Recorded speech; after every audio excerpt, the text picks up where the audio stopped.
একবার ভাবুন তো, খুনি খুন করার পর লাশের অঙ্গ প্রত্যঙ্গ এবং মাথার মগজ ব্লেন্ড করে খেত।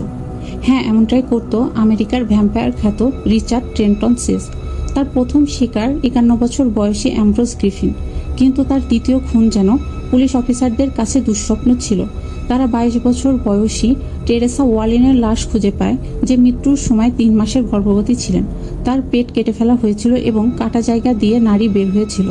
এছাড়াও তার বেশ কিছু অঙ্গ প্রত্যঙ্গ মিসিং ছিল।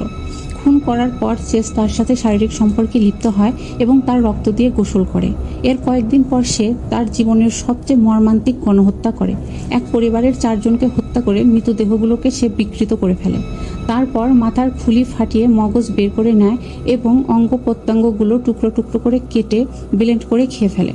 তদন্তকারী পুলিশ অফিসার ডুয়ান লো বলেন, এটি তার 28 বছরে দেখা সবচেয়ে ভয়ঙ্কর এবং বীভৎস হত্যাকাণ্ড।